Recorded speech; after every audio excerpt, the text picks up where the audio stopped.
They said he shocked the world. They said the United Nations held its breath. They said a young captain from Burkina Faso delivered a final warning to one of the most powerful leaders on earth. But is that what really happened?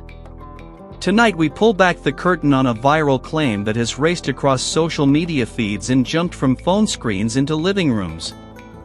This is the story of Ibrahim Traoré, the United Nations, and a supposed message to Benjamin Netanyahu that many believe changed everything. Before we begin, make yourself a promise: you will not settle for recycled headlines or stitched-together clips. You will stay for the full story, and you will test every claim against the record. If you do that, by the end of this video you will know exactly what happened, what did not, and why the truth matters for Africa, for the Middle East, and for anyone who cares about the future of global power. Let's start with the claim. You've seen the title cards. You've heard the dramatic voiceovers. Traoré's final warning to Netanyahu. The wording is deliberate. It signals an ultimatum. It hints at a showdown. It plays to a real hunger around the world for a figure who speaks plainly about power, sovereignty, and dignity. But a claim, no matter how dramatic, is not evidence. So we slow down. We breathe. And we ask the first simple questions: when did this supposed warning happen? Where did it happen? What was actually said? And what is the public record? To understand why this claim found such a receptive audience, we need to understand the man at the center of it. Ibrahim Traoré rose to prominence in a country that has endured deep insecurity, repeated political upheaval, and the grinding pressure of armed groups. In moments like these, the language of sovereignty is not a slogan. It is a lifeline. Traoré's message, again and again, has been blunt: Africa is not a colony. Burkina Faso will not live by someone else's permission. The state must protect its people. It must control its resources. And it cannot do those things if its security, its economy, and its diplomacy answer first to foreign capitals. That message does not stay inside borders. It travels. It echoes across West Africa, where publics are weary of promises that failed to deliver safety. It resonates with people far beyond Africa who are tired of euphemisms and want leaders to describe power in the present tense. That's why speeches and soundbites linked to Traoré trend so quickly. They speak to a mood that already exists. They put a name and a face to a frustration that many feel. And when a new conflict fills the headlines, when Gaza becomes a byword for grief and rage, audiences are primed to connect the dots between colonial legacies, modern warfare, and a story about a leader who refuses to bow. Now hold that thought and turn to the second name in our title, Benjamin Netanyahu. In the global imagination, he is not simply a prime minister. He is a symbol of a certain posture, unflinching, defiant, willing to take criticism from allies and enemies alike. In the eyes of supporters, he is a shield against existential threats. In the eyes of critics, he presides over policies that crush civilians and invite disaster. When the fighting in Gaza escalated, when images of bombed neighborhoods spread, when humanitarian agencies warned of catastrophe, the world demanded words from leaders. Many spoke. Many were challenged on air. Many were fact-checked in public. And into this storm, the narrative about Traoré's supposed warning found oxygen. But a narrative is not a transcript. So let's get concrete. Did Ibrahim Traoré walk into the United Nations and issue a personal ultimatum to Benjamin Netanyahu? The official record matters here. The United Nations keeps video and text of who speaks in its high-level debates. Governments also release their own readouts and speeches. If a leader publicly addressed another leader by name with a final warning, it would be documented. If a country's top diplomat spoke for the nation at the UN rather than the head of state, that would be documented too. You deserve a script that respects that difference. You deserve to know whether what grabbed your attention was a real-time exchange between named leaders in a specific chamber, or whether it was a mashup of statements and commentary, edited to suggest a direct confrontation that did not actually occur. Why does this distinction matter? Because language is a weapon. When people believe that a head of state issued a final warning to another head of state at the world's most formal diplomatic stage, it raises the temperature. It changes what supporters expect. It changes what critics fear. It alters the chessboard in people's minds, even if the official chessboard looks very different. And it can push public debate away from strategy toward spectacle. So here is the promise of this video. We will not play the game of clip against clip without context. We will walk you through what is on the record, what has circulated online, and why both truths matter at the same time. On the record, Burkina Faso's leadership has used the language of sovereignty, dignity, and self-determination. On the record, Israeli leadership has been challenged by journalists and humanitarian advocates about the conduct of the war and the scale of civilian suffering. Online, you can find creators who turn these separate realities into a single dramatic confrontation. Sometimes they do it to inspire. Sometimes they do it to agitate. Sometimes they do it because drama pays. But there is a better way to tell this story. Begin with the reality that Africa's voice at the UN has grown louder, more confident, and less willing to tolerate lectures. In that sense, the mood that people called Traore's warning is real. It is the mood of governments saying, do not confuse aid with obedience. Do not mistake peacekeeping with permanence. Do not assume that international partnerships excuse a blind eye to civilian deaths anywhere. In this wider sense, a warning is not a sentence aimed at one person.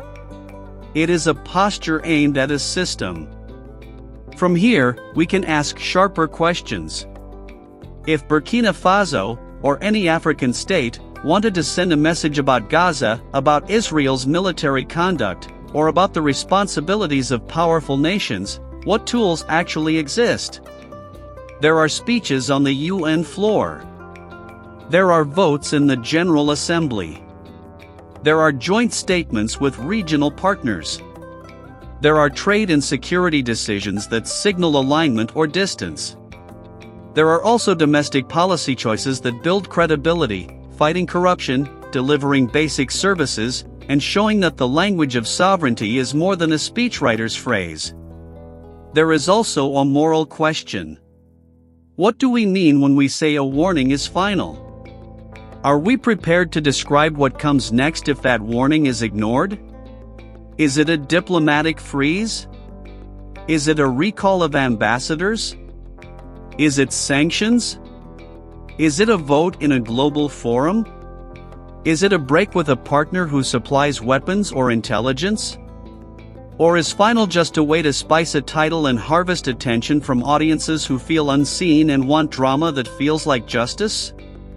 When we push past the slogan, we can interrogate the cost of each path.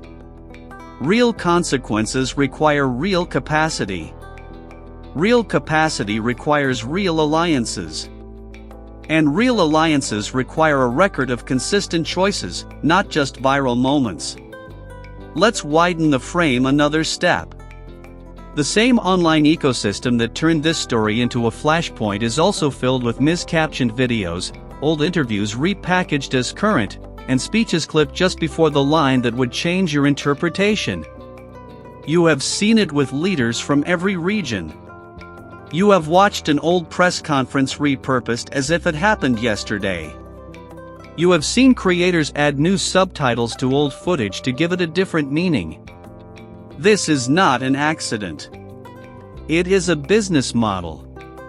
If you reward engagement, people will produce whatever engages, even if it means bending a fact until it breaks. So how do we honor the real anger that fuels these videos without surrendering to fiction? We return to first principles.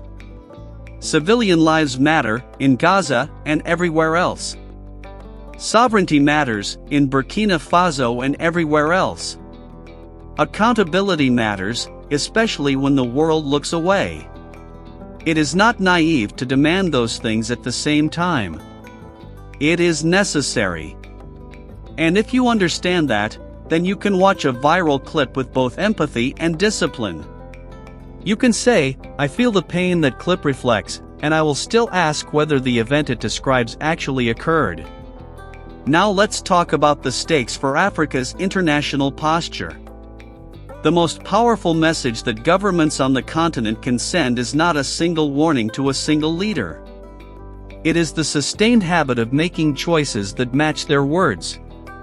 When you say you want dignity, you treat your people with dignity. When you say you want independence, you build the skills and industries that turn independence from a flag into a functioning economy. When you say you oppose the bombing of civilians, you apply that standard everywhere, not only when it is popular. That is how a region becomes a reference point rather than a rhetorical device. And what about Israel's government in this story? You should expect scrutiny. You should expect questions about proportionality, humanitarian access, and the law of armed conflict. You should expect journalists to push back when claims do not match data. You should expect international institutions to debate resolutions, appoint investigators, and publish reports that make every capital uncomfortable at one moment or another. That is not a plot. That is the job. And real leadership responds with clarity, not with the hope that fatigue will replace accountability. At this point, the question that hooked you at the start returns in a quieter, more useful form. Did a young African leader shock the United Nations? Yes, but not in the way a title suggests. The shock is that a new political grammar is settling in. The shock is that countries too often asked to wait their turn are discovering that power often goes to those who speak as if they already have it. The shock is that a continent long treated as a theater for other people's strategies is becoming a strategist in its own right. That is the real story behind the edits and the headlines. If you have watched this far, I want to offer a challenge. The next time you see a video that promises a final warning, watch it twice. The first time, let yourself feel the drama. The second time, strip away the music, ignore the captions, and ask, what meaning was this? What date? Who else was in the room? Is there an official record? Does this clip end right before an important clarification? Then decide how much of your attention the clip deserves. If enough viewers take that approach, the market will shift. Creators will discover that accuracy is not the enemy of engagement. It can be a part of it. Before we close, 3 questions for you.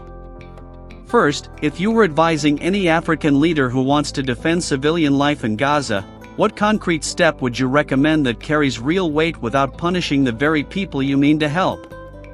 Second, if you could redesign the way the United Nations records, translates, and surfaces speeches so that viral videos could be checked instantly, what would you build? Third, do you think outrage-based media is capable of evolving into a model that rewards patience and nuance, or will we always be stuck with content that shouts louder than it thinks? If you found this analysis valuable, stay with the channel. This community is built on curiosity and discipline. We chase big claims and we bring them down to earth. We trace rumors back to their source. We do the work of reading the record, not just reacting to the real. And we always center the people whose lives are on the line when the powerful make choices. Let me leave you with a final thought. The courage that most impresses me is not the courage to berate a rival on camera. It is the courage to do the slow things that no one can edit into a short. The patience to fix a procurement system. The honesty to admit when a policy failed. The consistency to apply your standards to friends and adversaries alike. That is how warnings become more than words. That is how nations earn the right to be heard, even when it is inconvenient.